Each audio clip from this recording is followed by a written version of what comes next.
Gav, you walked through the doors here at Barry Town 15 years ago. Now 537 games later. How glad are you that you came to this club in 2007 when I was a measly 6 years old? Blessed, man. Absolutely blessed. I think fate intervened. I think the story is well documented that I wasn't the first choice in the first place, but I firmly believe things are meant to be, and being ever so blessed to have that many games. Been afforded that sort of trust, if you like, over a long period, and met a hell of a lot of nice people, good people, and experienced a lot of good things and bad things along the way. And people ask me, they say, "Oh, do you want the record to be broken?" And I hope it is broken. The reason being is that I think then another manager would have been afforded the same stability that I've been afforded. And that can only mean that the club is in a good place. Fantastic.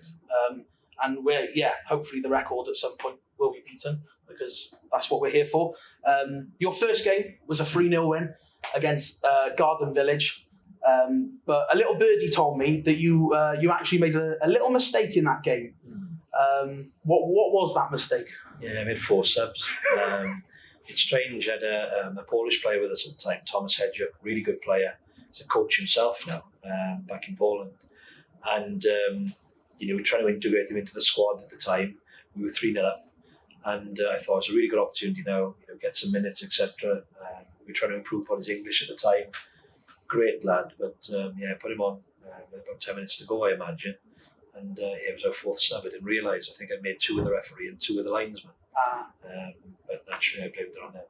They shouldn't have let me do it. But I can only imagine what the supporters were thinking at the time. I'm sure they were delighted to win the game, delighted to keep a clean sheet. But it was this idiot in charge. And no one picked up on it? No, not until after the game, actually. But thankfully, the result stood and the 3 points stood, because it didn't have any influence or bearing on the game. But it's a memory that'll stick with me. Let's put it that way. So, Gav, when you first took over here at Barry, what was that like? You've just stepped through the door. Here you are. What happened? I don't know whether it was youthful enthusiasm or naivety, but I held a meeting in the Jenna Suite, and Matthew Case, amazing character for me, and brilliant around the change room, and a local football legend, but a Barry Town legend as well now. And Cosy were in attendance. And I said that was in 2007. I said, right, first aim is to get promoted this year. I never thought it was balmy. I thought this guy, he's a young guy straight from college or whatever. But Matthew always says that Cosy said he'd last the strawberry season, right? I've seen this type before. But that was the first thing. I wanted to set the standard. But what I didn't realise was I was trying to phone the players from the previous year that had just been relegated, and most of them wouldn't answer the call. And I thought, wow, can't phone this far, because look, I played against Barry for years, and such a tough place to play, and fantastic sort of place to play, but didn't win that much whenever you come up against them, And I thought, well, what's happened here? But one of the key players that did stay was a guy called Dan Bradley. And Dan played, I think it was about 360 odd games for me, right? And bearing in mind, for a lot of our time, we didn't really have a budget to work with. And he's driving down from Howard-Tulare. Amazing, absolutely amazing. I think, I never forget it, we played Penavont away, I think they were called Centurion at the time. And he drove all night, because he was on a skiing holiday with his family. And he arrived just before 15 minutes before kickoff. We weren't getting paid a penny. But it meant a lot to him to play for this football club. And I think, and I hold it against him to this day, I think he missed a game once because of the volcanic ash cloud, if you remember that. So the players weren't really forthcoming in getting involved. But, Dan Bradley then went on to play 360 odd games and achieve many, many things with us, and lift, lots of titles, and done ever so well. But, what I tried to do was I held a meeting and I said we're going to get promoted. Because he doubted me. Matthew said that he still says to this day that he did doubt me. Just tried to set the standards again, and I suppose reignite what is a fantastic football club. Because at the time it was in the doldrums, And here you are, 15 strawberry seasons later. Yeah, that's if they're one a year, I know nothing about strawberries. Yeah, they don't last long, but let's put it that way. But yeah, I think Cosy doubted me a little bit. But then, talk about Matthew, for example, right? People don't realise what he means to the club as well. I think he don't realise it sometimes. Massive legend. But, what he does, and he's got his kit room. If you've ever been to his house, the garage, which is I've been lucky enough to go in. Pristine, everything's pristine, and the boys don't want for nothing. Sometimes looks after them too much, but just as a character, the jokes, he's a good bloke. Yeah, I'll miss people like that, but I'm thankful now that when I first came to the club, people like that and countless others I didn't know.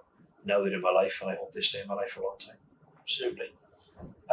Now, like we said, you've been here 15 years. It's a long time. It is a long time. So you must have some key highlights or moments that you sit back and you think of in your time over at the club.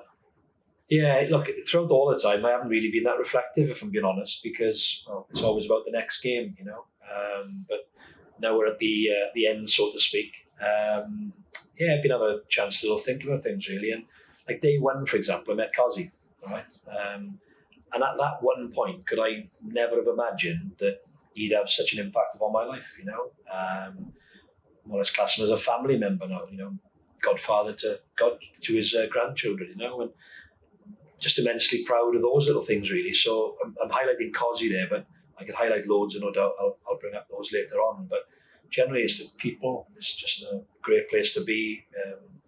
It's a nice place to be, and it's a club that I'm immensely proud to play a small part in. And yeah, there's been numerous highlights over the years, promotions, trophies, which are always things to look back on and with pride. Players progressing. Debuts, loads of little stories, which no doubt we'll progress on to later as well. But yeah, just extremely blessed to have all those things in the locker, and hopefully they stay with me for a long time.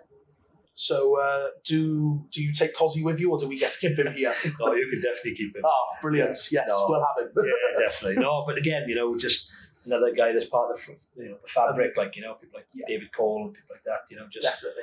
Yeah. What would this club be without them? Yeah. You've already brushed over it a little bit, but what are your biggest successes at the club?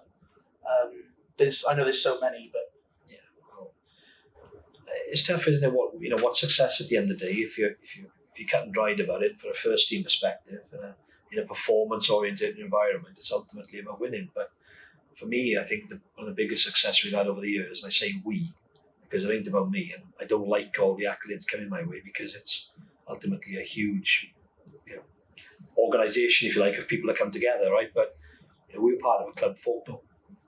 I got quite emotional. 600 odd people when we first started. We had maybe 2 or 3 teams. I think there's a photo of it, and to see us up now in excess of 50 odd teams is something to be very, very proud of. Immensely proud of the level of standing that the football club has in its community now.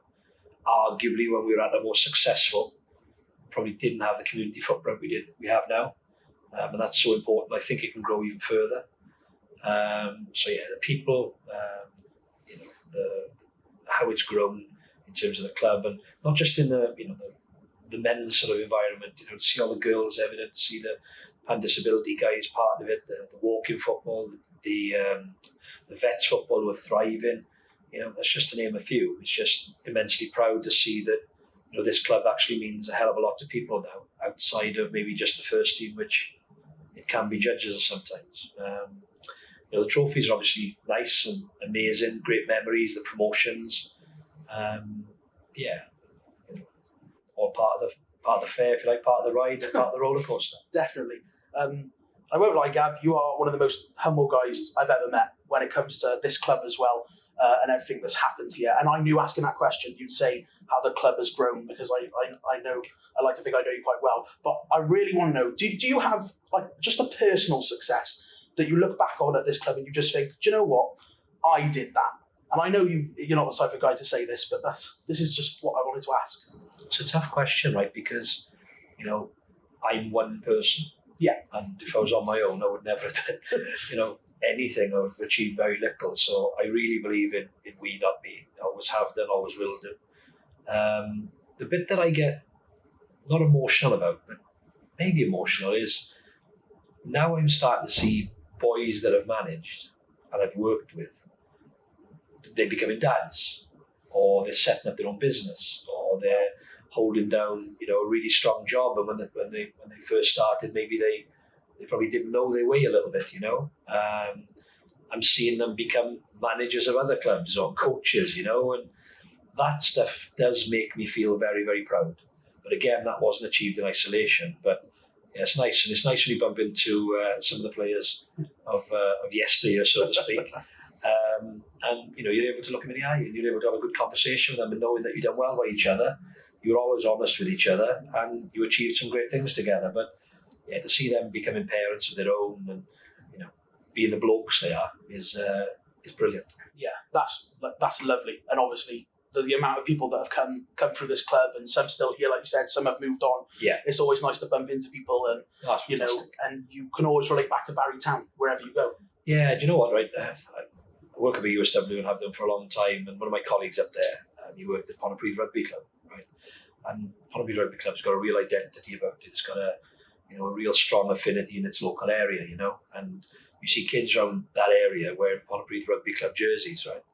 And he always said, you ask a young child in the local area, I remember he said it to me, he was playing us yesterday, he said, oh, Ponty I am, I belong. And I thought, we'd love to get that in Barry, because, mainly where, the other teams that they support, there's nothing wrong with that. It's just, we wanted that identity in the local area.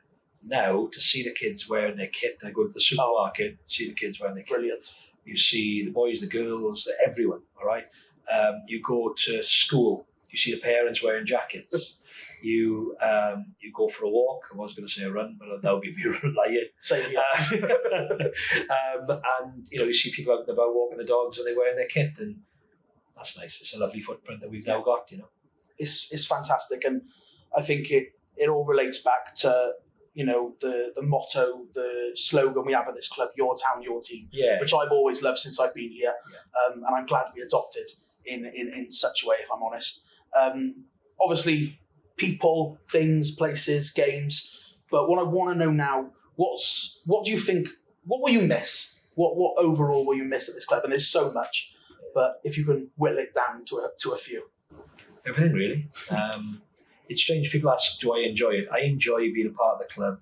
I enjoy the preparation, trying to be better than the opposition, trying to win games of football. I enjoy, having a social side here where, my family feel very welcome, and more importantly, other families feel welcome. I enjoy all that. I enjoy the people immensely. Some of my class is very close friends. I'll miss, the thrill of the 3 points on a Saturday. I will. I'll miss, the supporters, because they've been nothing but supportive with me, and every player that's ever been here can, never ever complain that they've never been given a fair ride of our supporters. And I'll miss that hugely. I'll miss everything. Of course I will. But at the same time, I'm ready now for a new challenge. I think, when you do something, the job that we've done together over the last 15 years, you need energy. And I've always had high energy, and I've got high energy now.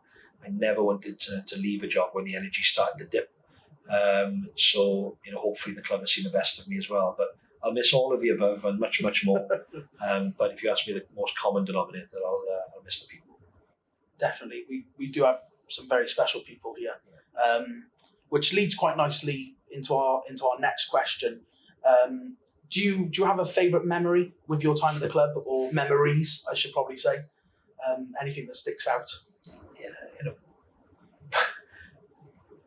lots of funny stories, but I'll come on to those later on. But memory-wise, you always remember the good times. You do, because over the course of a season you get weighed and measured. And, on quite a few occasions we found ourselves top of the pile, which is something to be proud of.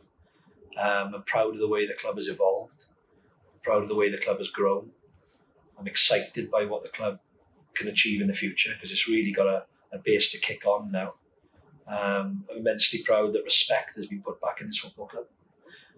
It'll always have the heritage, it'll always have the name, but for a little while I think the respect was taken away. I think that together with a lot of others we've helped restore that respect and pride. But favourite memories, it's difficult to whittle it down to one, right? But when we got promoted from the Cymru South and we went into the Cymru Premier League for the first time, and I gave Cosy a big hug, big hug. That was a lovely, lovely memory because we'd shared a lot together. And the best thing about that memory was that a lot of the boys that got us promoted from Division 1 were the same very boys that stayed with us when we went all the way down to Division 3. Wow. And you know what? In football, that's rare, you know. Yeah. We talk about loyalty. People say it doesn't exist in football. It did for us, you know. And those lads, arguably, you could have made a statue of all of them. They deserved it because through the thinnest of thins, they stuck with us. They continued to train, continued to prepare. You know, everyone knows the story. Didn't have shirts to play in, etc. And for them, then the large majority of them to still be with us after, you know, putting 3 medals around their neck and getting some good experiences in cup finals and things like that. To get promoted was emotional, but it just felt right. It just felt as if it was meant to be. And those guys that were, you know, 20, 21, 22 when we got demoted to Welsh Division 3 at the time, they were now 25, 26, hitting their peak going into the Welsh Prem, and you know what, they done all right, didn't they? They did all right indeed, and that game, the Cymru South promotion winning game, that was massive for me. You know, I've had a much shorter story at Barry than you have, but that was my first ever Barry game. Was it really? Yes, don't tell David Cole. But we jumped the fence because we couldn't afford to get in on that year. So we watched Barry lift the trophy, watched you get thrown up in the air. Yeah, strong boys. Yes, yeah, they were. And then I decided, well, this is fantastic, and I shall be coming back. And I did for our first Cymru Premier game against Aberystwyth. That's right, yeah. And well, here I've been ever since. Yeah. But that, like you said, that is what Barry Town does to you, really. Yeah, it does. You know, I remember that game well as well. Ryan Newman scored the first goal, if you remember. Yes. You know, good times again. But yeah, they were really good times. They were. I think that was the Goitra game, wasn't it? Yes. Yeah, that's right. Yeah, I remember the boys throwing me up in the air, thinking, "Oh God, like, we're going to do some damage if we hit the floor." But they managed to catch you. Yeah, thankfully. Yeah, fantastic. Would you class being thrown in the air as your most bizarre moment, or would you have something else to go with that? No, most bizarre moment was we had this tradition early on. It's hard, you know, because as a manager, you want to be close to the players, but then you've got to give them their own space as well. But early on, we always used to have a Christmas tradition of dressing up, and it was great. It was just everyone's idea of being a bit of a fool for the evening, dress up, and we'd go out, we'd have a few drinks in the club, and then into Cardiff. And I remember one year I dressed up as Sonic the Hedgehog. And I had the full mane, wow, the red sneakers, America, their trainers. And I remember Matthew was driving the car for me, and I had Mr. Potato Head in the back. And he might have been somebody dressed as a Crayon or a Sabutio player, I think it was Lee Baldock maybe. And I took a phone call off the then chairman, and we had a bit of a falling out over something that one of the players had said.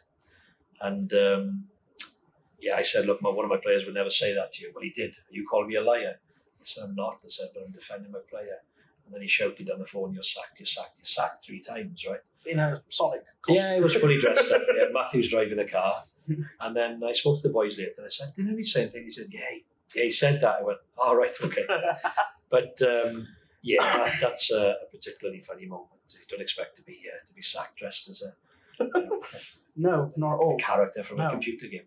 But you've got quite the tradition when it comes to, well, clothing, costumes. Welsh Cup run, 2012, 2013. That jacket you wore, and trousers, of course, the whole shebang. You wore from round 1 all the way up to the semi-finals. I've got 2 questions. Go on. Superstition? That was the second one. Was it ever washed? So that's a funny story, right? That kit was gifted to us. We didn't have anything at the time, and a guy called Ken Rattenbury from Wild Water Logistics had some kit available. He gave us some kit, and I wore it in the first round. You know when the Welsh Cup starts, it's definitely September, October time, and we had a particularly rainy day. So I had the full waterproof suit on, right? So I wore it. We won, and I thought, Right, so it's superstition. Or in the next game, we won. Oh. Or in the next game, we won. And as we progress through now, all the way to semi-finals, where we're playing now in Newtown, and it's probably 25, 30 degrees, right? It's roasted.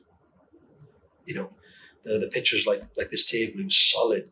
And I'm saying to Hannah, I got away. She said, I don't think Gone mad. You've gone mad. And I said, but superstition is a Welsh Cup semi-final. So I've wore the full wetsuit, all top bottoms, and I was absolutely dripping. Did you get any questions that day? No, I think people knew. People knew they knew the pain and the predicament I was in, right? And we ended up losing 2-1. Unjustified in my opinion, but we did end up losing 2-1. And got some lovely photos of me looking very red and very sweaty. Have you worn it since? No. I don't think so. And it didn't get washed out. It didn't get washed at all? No. Wow, so you probably wouldn't want to put it on after that last game where you were No. sweating so much. It's just things managers do, isn't it? I've seen over the years loads of people say take the same route to training, or put the same shoe on first, or step onto the pitch, and it's just what we do. It's strange, nobody can explain it. But for me, it was wetsuit. It was a wetsuit. A waterproof, sorry, not a wetsuit. Wasn't me in the Ready to go surfing. No, definitely not, but a waterproof. Fantastic. Suit. Wow. Unbelievable. I had to ask because a lot of our fans they question, and it's questions that people want to know. I don't know about it, but I'm glad you asked it because obviously you said that semi-final we unfortunately lost as a club, and other things have happened over the years. I just wanted to know, is there any regrets that you have from being at this club, or anything you think we didn't do that I would have liked to have done? You regret the losses more than anything. A couple of semi-finals we've lost, semi-finals in the Welsh Cup where we've really shown up and just fell short. Cup final we lost against TNS. We were in Welsh League Division 1 at the time. Yeah. And we were 70 minutes on the clock, 0-0. We've camped in, we've deep block and counter. I remember Jordan hitting the bar on 70 minutes. Oh no. And I think if we got that goal, we might have hung on, but we ended up losing 4 in the end because we just ran out of steam, right? But that's a regret. Bits I regret, and the players I worked with. I worked with some really, really good players that I probably didn't see the best of or get the best out of, and they are regrets. There's a couple that spring to mind there. I worked with the young lad James Simpson, who technically was excellent. I regret probably not having Jordan earlier, because in my opinion he's probably one of the best players I've worked with at this football club. And if I got him a bit earlier, or we'd got him a bit earlier, what could he have done? Do you know what I mean? Because he's gone on to achieve brilliant things at this football club. I look at one of the other players we had, centre half Ryan Evans, who would have captained the club with 300-400 games under his belt, because he was a big, strong, tall, left-sided centre half who could play. So I've got some regrets in that area. We got some questions now, some quick fire questions I wanted to ask, okay. And just get a sense of where we are now. Your time at the club's unfortunately coming to an end. Yeah. I wanted to ask, worst dress sense in the squad. That's probably the easiest question I'll ask. Or the worst dress sense of any player I've worked with. Give us any, and then give us current squad. Right. Any of any period of any time I've worked at the club. Nicky Jones. Honestly, he used to wear these jeggings. I didn't know what jeggings are, right? But basically they're like tight, drain pipe type jeans, And then he'd wear them with a pair of winkle picker shoes and the most rascal t-shirt and a brown leather jacket most weeks. And we were training down Lanramie at the time, and then we'd train in Barry, etc. And worst dress sense by a country mile. And he'll probably take that as a compliment if I know it, right? Manager himself, done brilliant in the game. He's a brilliant player for me. Scored a hat-trick actually against Monmouth away when we come back from being 3-0 down to win 4-3. Left foot, right foot header. So, Nicky, but dress sense-wise, horrendous. Didn't score that in the jeggings though. Oh, well, honestly, dress sense-wise, just never ever seen anything like it. Current crop, I've got to say, the boys are pretty good. They got some decent gear. They wear gear that I could never pull off. I've got to say, I think Coop's got some decent gear. He pulls off. He can pull it off. To be fair to him, does all right. You mentioned Dan Bradley, obviously one of your first players. A significant signing. A significant re-signing. Dan was. Re-signing. Yeah. And then over the years, you've had so many players come and go and stay. Yeah. Any other significant signings or re-signings that you've had at the club? Cool, that's a good question. There's quite a few actually. Tell you what was a significant signing, and I probably didn't see it at the time, was we played a pre-season friendly against Crossakillion, and a friend of mine called Gareth Morgan was the manager of Crossakillion at the time. He's just left Landrum United actually, and he had a young lad up front playing with him called Christian Doige, and Doige must have been 18 at the time, and I could see he was playing up against Surley and he was winding Surley up like you wouldn't believe. As a centre half, he was coming across him late, he was winning flick-ons, for example, he was coming from behind him off the shoulder. Surley's experienced bod, and I could see Surley getting wound up, and I'm thinking it's a pre-season friendly. So I pulled Surley off and I said, you need to calm down, man. Typical Surley style, because he's one of the biggest competitors I've ever worked with, And he said, oh, he's just coming across late, he's leaving an elbow in, he's doing this, he's doing that. And I said, yeah, but would you sign him? And he went, yeah. And it's that moment then, right, where you decide. I remember Hannah and I went on holiday in Italy, and I said, look, I'm thinking about going in for Christian Doige, what do you think? And she said, I think you should do every day of the week. And I was in Milan for a bit, and we did. And what a brilliant bloke, lovely family, they're brilliant for us. Him and TJ up front that year were deadly together. And, to be fair to him, he left to go to Carmarthen and he kicked on again. I didn't think it was the right move at the time, but I've been proven wrong since.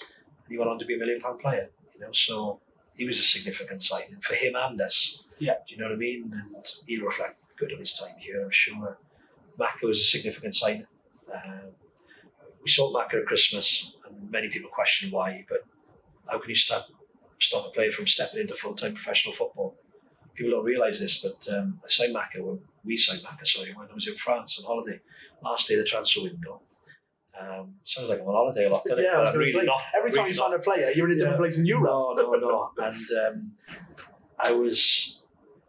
Anna and I were near the Sacre-Cœur, and had a phone call. It was Macaulay, South Wales, and Gavin said, look, my deal at Torquay has fallen through.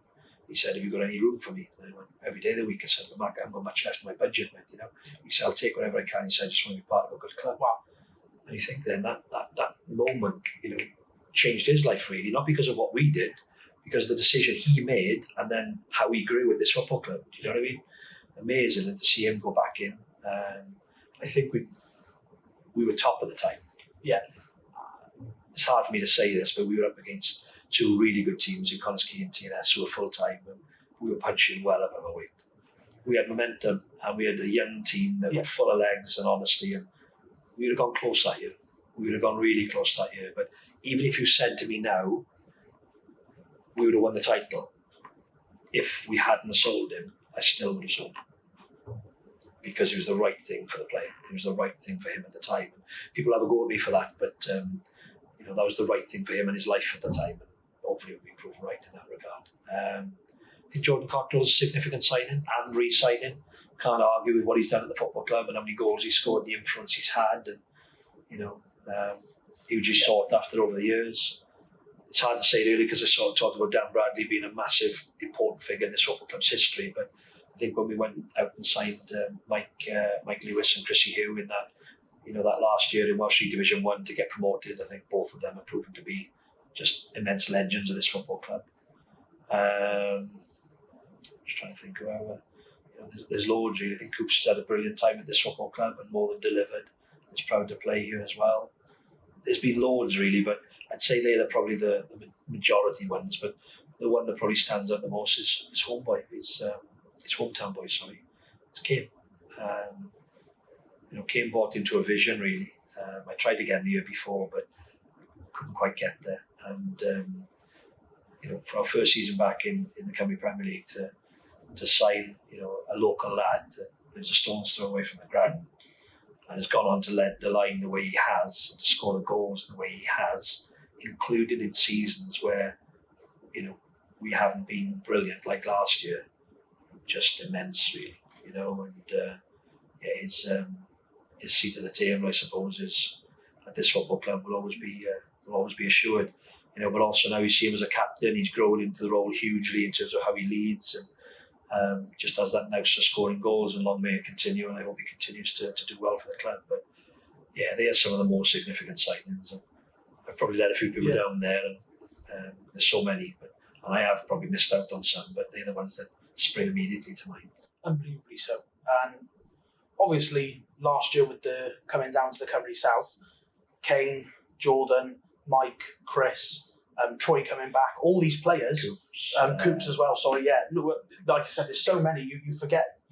You've just names sometimes, but you'll never forget them as people. The fact that we have stepped down the league, and you're getting messages that are saying we'll see you in pre-season, and these players, as we know, could have gone to any other clubs and could have stayed in that league. And here they still are. The club for the club for you. For the club in the main. Include people like Mike and George in that as well. That was quite humbling.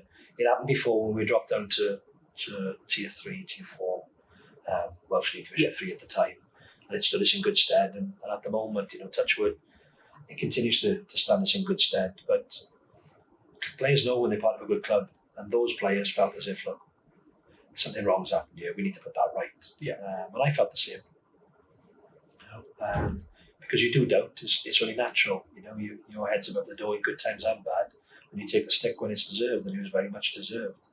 But there was a level of trust there, and hopefully that's paid dividends with a decent start to the season. Hopefully that continues. But I think that says a lot about the players themselves and what this club means to them.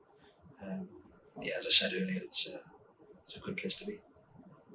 But next question. Just wanted to ask, in the current squad, because and we'll go current squad only because you said so many of your former players have already gone on to this. But who in the current squad is most likely to become a coach themselves? I think there's a few. Kane's obviously on that path at the moment now, which is fantastic to see. A few of the other boys are qualified, maybe at a B licence level, for example. But if I think the one that's got the most coach's type mind at the moment, I'd say Evan Press. I know he's young in his career, and I hope he has a long career because he's got fantastic talent and a great attitude. But as a coach, I think he'll do very well at the game. Fantastic. Just the way in which he thinks, and I think that when we work on stuff in training, he gets it. He gets the reason behind what we're doing, and that's quite unique for someone so young. Really. Is that quite important to understand as a player as well? If you're managing a player, that they get what you're trying to do. That's the hope, that's the reason why things don't work all the time. But he's an intelligent lad, and I think he'll be a very bright coach. Brilliant. Next step after coach, you've done coach yourself, you've done manager yourself. Anyone in the squad that you can see becoming a manager, or and any other managers that you've sort of mentored now up to this point that were former players of yours? There's quite a few of those that are now, in the game, contributing at other clubs, and it's great to see them do well, and hopefully they reflect back on their time at Barry. But in the current, reflecting their time at Barry in a good light, of the current crop, manager, I think Coops would be a manager.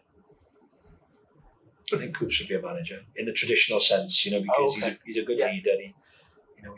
He's vocal, and he loves the game. So I think Coops will be a manager. And Kane's got a bright future, be that in coaching or management, but definitely in coaching. I think that he's so much experience and quality to offer. He's working with the young players at Newport at the moment, so that's great to see. Just trying to think of who else now. To be fair, I think a lot of them, once their time is done playing, they'll go and find something else to do. I think you'll find most of them on a golf course. Professionally? Not too sure about that. Some of them are absolutely miles off, but they talk a good game, let's put it that way. Now, talking of managers, obviously you being the manager of Barry for so long itself, I've got another question to ask you about your time as manager. For every time I've ever seen you manage, you always wear a stopwatch, like all the time. And I just feel, again, is that superstition? And have you ever considered buying a wristwatch? I always said them both. It's just a habit more than a superstition. Okay. In fact, against Leslie the other night, I forgot it. Oh no. Yeah, I forgot it, and I nearly asked Han to go home and get it for me or send Cosy home. It caused me a level of anxiety you wouldn't believe. So then to win, it almost like broke the mould a little bit. Right. So there's an element of superstition in it, but it's mainly about habit, just trying to keep an eye on where we're at, where we're at with subs, etc. Stage of the game, and just have that. But I always set both of them. It's just good to have it there to. Yeah, it's the same for training as well. I've always okay. got around me for training. Just gives you an idea of where you're at. So not a superstition. Probably is a little bit, isn't it? It probably is. Another one. So I moved away from the waterproof wetsuit into a stopwatch, which is a little bit more probably easier. Definitely to carry. More suitable for all weathers as well. Brilliant. Yeah. Back to the current squad, because obviously you work with so many players, and this doesn't have to be current squad, but it'd be nice to let us in on the gossip. Who's the player's player that's caused you the most stress, or made your blood pressure go up a bit? Coops. Yeah, Coops. Look, I think the world of the guy. I love him to bits. He's brilliant. He's been an amazing signing for this football club, but to say that he doesn't cause me stress would be a lie. But it always comes from a good place. That's why I can take it. Yeah. He wants what's best for his team. He wants what's best for his football club. And a little bit of stress. There's been others that have caused me huge stress for more different reasons, in terms of maybe stuff that got in trouble off the field or something. But again, soft spot. And that's the one thing over the years, right? You look at all the players we've worked with. It'd be interesting to know how many players that have actually played at the football club during my time. But they've all been good blokes.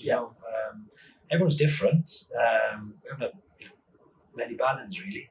And we're thankful for that, and that's probably been a lot to do with our success as well. Yeah, and like you said, they're a good bloke when they stay. Yeah, Coops, Kane, Jordan, just three you mentioned. So many people have spent so many years at this club. Yeah. I was looking at a photo the other day, and I think it was 2014, 2015, maybe something like that. And we see like sort of Troy was in the photo. Who else was in the photo? I seen young Riley now, one of the keepers out at Risca. He was in the photo in the front row. And I also seen people like Dave Cole, Cozzy, Eric Thomas, people like that. They were all there, all looking a lot younger, but they were all there. And you can't beat stability as a manager. The stability of people around you goes a long way as well. Yeah, of course. And obviously, you've named so many people. Because there's so many people involved in this club. Yeah. There's so many people that have come through the door. Gone back out the door, but still love this club. Yeah. So if you can, tell me some of the characters that we've met at this club that have stayed, gone on. There's so many, I know. Some characters, it's different, isn't it? So I've got some characters, a bit of throwbacks, like to what football used to be. Kurt Bettles was a centre half I had who was absolutely magnificent. We always used to say he'd Oedipus, but just a solid bloke. And James Sadler was a great character, but led in a very quiet and unassuming way, but led through his performances, took over the captaincy of this club at a very, very young age, and he was a good character. People like Michael Hartley was a great character for this football club and done, superbly well. I remember, another throwback is a guy called Ryan Dorian. Does a DJ, great bloke, just got picked up so many injuries in his career, but just would run through a brick wall. And he's the only player I've managed that could win games by tackles he made, but always fair, always honest, but really impactful. And great characters, just get on with things. Then you talk about people like Chrissy Hugh, just low maintenance player that you can depend on. So they're good characters, but I'm just trying to think off the top of my head now. There's been quite a few. Atif Bashir, he played for us a while. He was a character. Played for Pakistan as an international squad and done great for us. But I remember when Cozzy first met him, he goes, "I'm not going to last long with him." And I went, "I never know." And quite a few seasons later, he loved him, But he was a character. Geraint Goodridge, you might not remember Geraint Goodridge, but Goody was great for me. In the early stages, he'd catch his train up, catch his bus up, whatever he needed just to get up here for training. But I always remember we played Betis away, right? And in Welsh League Division 2 at the time, it was us and Betis that were going for the title. Betis actually won the title. We finished runners-up that year. And we played Betis out here, and there was a bit of needle in the game. And it was one of the players in the Betis team, was Joff, who played for Barry as well. Good bloke, right? But so him and Goody had a little bit of needle out here on the pitch. So I'd spent most of the time in the lead up to the game telling Goody, "Don't want you getting any needle. don't want nothing stupid happening. Need to keep 11 men on the pitch, and I just need you to be solid. We're going to need you. Better ways of taking this to go. Blah blah blah. All right, go. I'll give you my best. And sounds like Hoodie then. There's another character for you. Yeah. Brilliant role. So we start the game. Referee's whistle goes, and all I can see is this guy running down the touchline of Betis in front of the dugouts, and I could see Goody come in from about 30 metres away, sprinting. I'm thinking, oh my word, what's happening? He nearly decapitates this guy, right? The referee shows him a red card, and I say, what's going through your head? Oh, I just seen Joff. I said, he's not even playing, mate. It wasn't Joff that was playing, so he's just nearly taken out this other guy thinking it was him, and he wasn't. He wasn't even playing. He wasn't even there that day. And he said, oh, sorry, Gav. I think thankfully we end up maybe getting a point or maybe getting a result in the end, but just a character that you can't quite explain, do you know what I mean? TJ, great character, brilliant human really, but just need to be a free spirit. But when you just let him play football, he'd score goals that you couldn't coach, but a great character. Funny when we used to take him in exercises and drills, like he used to lose his way a bit sometimes, but put him on the field on a Saturday, he was just fantastic, and I'm just trying to think now about other characters. Surly, Damon, right? Just my assistant for many years, and just a throwback to what football used to be. A good bloke, honest the days long, good morals, good values, and people fed off him really well as well. I'm just trying to think. I mentioned Hoodie earlier, and you mentioned last year, right? We were in the mess in the Cymru Premier League, and we were fighting for our lives. And Hoodie lives in London, right? And tell you about the character, the fabric of people. He's willing to travel back really and help us as a club because it means a lot to him. And I knew what he was doing. He was trying to help us, stay up, and I think that says a hell of a lot about him as well, and what this club means to him and all the other players. So there's so many characters. But great bloke. I was saying the other day to a few people I know on Twitter, Hoodie is forever active on our Twitter, and he still loves this club to this very day. And like you said, this club captures people, and no matter how far you go, you'll always be dragged back to Barrytown. No, I totally agree with you. And other characters like Mackay, brilliant to see what he's doing now, isn't he? He's doing ever so well. But that if you walked in through the door now, you'd have a great welcome. And that's the best thing really about the club is that, I don't think you'll ever hear many of our former players or any of our former players say bad things about the football club. Even if it's ended badly or it's ended with them not playing and they've gone to move on elsewhere, they'll always think it's a good club to play for. I got treated well there, and that's something that we can all be proud of, I think. But yeah, characters, football's built on character, but there's loads of those stories about, but there's some of them. It's unbelievable. Obviously you've named a load of former players there, but I know you've got people behind you, whether that be your management team like who put themselves in the Jenner suite before and after games to get all of the admin for the club sorted. Yeah. Some great characters there too. Oh, great, yeah. We mentioned David Cole earlier, just dependable, Yeah. When he first started, right, he used to come down, knock on the change room door and wait for the team sheet. I'd be quite aggressive in those days. Not now. And he'd sit out there for ages, and I think he'd gone, but he'd still be there. Now he just strolls in. 2 or 3 days before, he's just nice and relaxed now. So I don't know if that's the quality of relationship that we now share or the fact that I've lost impact on him. But yeah, look, great character, and just good people around the club. And clubs of our level, in fact, all clubs just built on people who care about it. And clubs will always thrive and survive and thrive if there's enough people that are willing to fight for it. Definitely. And obviously some people involved in this club who are unfortunately no longer with us as well. Yeah. I know you were saying just before we started about Terry the Bugle, yeah, the legend himself. Yeah, unfortunately no longer with us, but still a massive part of this club. Yeah, I'm gutted really. We didn't get the chance to, I suppose, give Terry the send off he deserved. So when we first started, right, we couldn't sell a 25 quid programme advert to a cobbler. Oh wow. Nobody really wanted to know, and the reputation of the club was through the floor, and there was no real community footprint. But Terry changed that. Terry, we'd walk up and down High Street, he'd speak to people, he'd sell lottery tickets, he'd do whatever it takes, and he always used to have a sweet in his hand. Always. Always. But yeah, good play, good person. Richie as well. I remember, Richie really coming on to me and he said, Gavin, I won a few quid. He said, here's a couple of quid, take the boys out for a drink and stuff like that. People don't see those things. Yeah. Do you know what I mean? They don't know those things about the people behind the scenes, And the Kerslake family, when I first came here, they were so, embroiled within the club, connected to the club. I remember Reg, and Gerald recently passed, maybe a year or two ago now, maybe is it a year ago. Just good people who love this football club, and even like supporters, the Cox family, how they've been connected to the club over the years, through tannoy, through writing articles, through selling, hot dogs and the tea stand, etc. Unbelievable.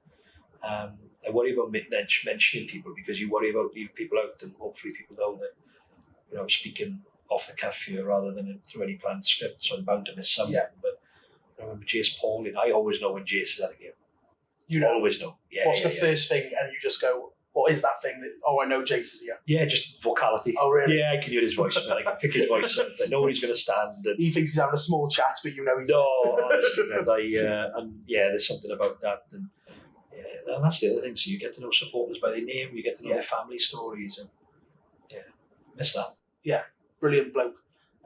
And obviously, there's some people still here that will be here beyond even your time. That have been here for your duration at the club. And they'll hopefully they'll never go anywhere.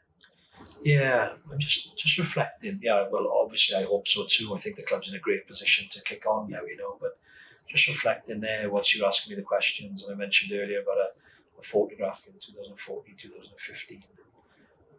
I've got to say, I looked at the sponsors at the time. It was LDS Motor Factors, Linton Smith, and Rim Motors, Mark Barrett. Still today. And when those two come on board, it changed our fortunes really, because they were two local prominent businessmen that cared about the local football club. And they backed us and drove us to develop the clubhouse and connect with people again, and I'll forever be grateful for that. And Linda's unfortunately stepped away, lots of other business interests, and thank him immensely for everything he did. I'll never forget that. And now, Mark, just not really any other chairman you see getting their hands dirty like he does.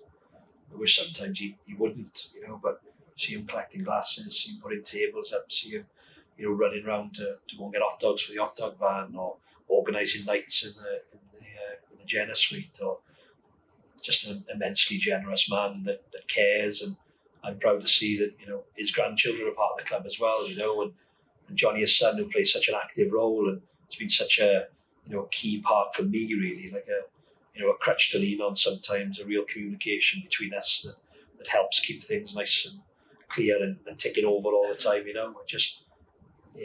That's just some of them, but I just reflected upon those moments, and with Mark at the helm, and with all the good people around him on the board, for example, club's in a great place to kick on.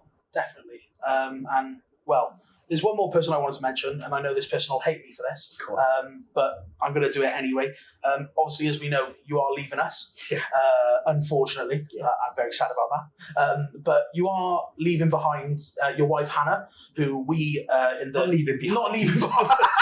But we get to keep her. We get to keep her here at Barrytown. We work quite closely with her in media and commercial, and all the stuff that she does for the club as well. She's my manager. I'm being deadly serious. They say behind every good man is a good woman. Well, that was the old saying. But I can't ask for anything more really. In all those years, you said, was it 530 odd games? Yes. I don't think she's missed many. At all. And she adds class that is difficult to manage. The boys know it as well. Just over the years it's been funny. I used to be famed for pucker pads as another tradition. I got one myself. I've still got them, most of all. I've probably got a pile in the house like that. And I used to leave a pucker pad hanging around, and I'd put a team down on a Thursday or Friday just to sketch it out. And oh yeah, he hasn't been doing it lately. She'd cross it out and put his name in it. I'm not afraid to admit that sometimes she spoke a lot of sense. I'm not saying she picked the team by any stretch, but but also she's seen the other side of it. Particularly last season, it was our first experience of things going wrong, and I seen the stress that it brought to her, and it wasn't nice as a husband really. And we've been thankful that we've had many years of success, so probably haven't seen that side. But yeah, the support she's provided to me, unbelievable. I think she's a good communicator around the building as well to help people connect. And listen, our success, she's played a massively pivotal role, and I'm blessed that she's a massive part of my life. Definitely. It was the AGM meeting we had back after COVID when David Cole was treasurer, doing his treasury business, and he said, if it wasn't for Hannah and Emily Barrett, getting the funding that we needed to get through COVID, we wouldn't be here as a club once again. And, as you said in the past, Barrytown's nearly not existed. And that can't happen again. No. So the work that they did as well to keep us here during COVID, like you said, unbelievable. Unbelievable. It's just the work that goes on, and you see the clubhouse now thriving. A lot of that's to do with Mark, but a lot of that's to do with Emily as well, in terms of the place it is. It's welcoming, it's vibrant, it's busy, it's fun, it's exciting, and it's a place the families can feel a part of. So immensely proud to call Hannah my wife, and she'll continue to make a big difference to this place. I know that, and with Emily as well. Just in fact, the whole family, the Barretts, will be brilliant. Definitely, I think we're lucky to have these people. Yeah, absolutely. We always have been. And I think that, they feel proud of their role in the club as well, and they feel proud to be a part of it. And that's the key thing. Everybody has to be a part of it, and everyone is a part of it. Definitely. Coming towards the end now, so just... I'm sure people will be pleased to know that. Yes, definitely. And I just wanted to ask, and it'll be a tough one for this, but 3 words to describe Barrytown. What would you give us?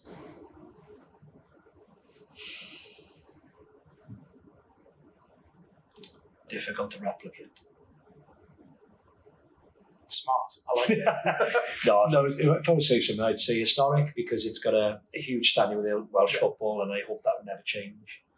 Resilient, because if you look at our history, it's it's gone in cycles really. To describe the club at the moment, I'd say it's vibrant as well. It's such a good place to be, such a great place to manage, and any players that are part of it, they know that they can be proud to say they played for Barrytown. Absolutely. So difficult to replicate. Yeah, exactly like you said. It is in many ways. Yeah, many absolutely. Ways. One final question before you go. So you're swapping the yellow and blue for just blue down the road at Cardiff City. Gutted to see you go, but like you said, when it's time for a new challenge, you've got to accept. But I wanted to ask, will yellow and blue always hold a place in your heart? Oh, absolutely. It's, if you think about it, I come here as a 27-year-old coach stroke manager looking for a chance, and I'm leaving now as a 43-year-old semi-grown up man.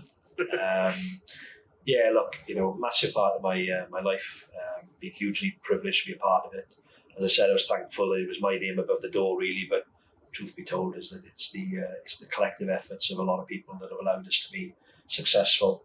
And seeing it the other night just really hit home really, that this club's got huge momentum on it now. It's got a massive footprint in football in Wales, but especially in the local community, and it's ready to fly. And I wish Ken's now as the new manager all the very best. I will be at the end of a phone, of course, I will, to help him, but it's important at the end of the day that he's his own man. He's more than ready, he's more than good enough, and he's got a great set of lads to work with that will hopefully secure promotion this year, and allow the club to thrive in the Cymru Premier League once more. Yeah, and like you said, Lee Kendall, the new manager, another fantastic character we've got at this club. Yeah, absolutely. He's got the biggest cap I've ever seen, mind. Oh, specially made cap, sent over from China. But yeah, just a great character of football, really. Anyone who's worked with Ken will say he's a good character, and we're lucky to have him as a club. And I think it's a good canvas now for him to kick on. He's got good managerial experience already, but this is a different challenge for him now, and I think he'll thrive off it. Well, thank you ever so much, Gav, for answering the questions, giving us however many anecdotes you have. A fantastic memory, because I won't be able to remember all of those. Yeah, I've missed loads. I know that. But unbelievable. Thank you very much. And thank you for watching. Thank you to Rhys Skinner for facilitating the interview here as well. And well, if I had to say 3 words myself, it's going to be 4, but I'll say it's 3. It would be up the town, Gav. Thank you.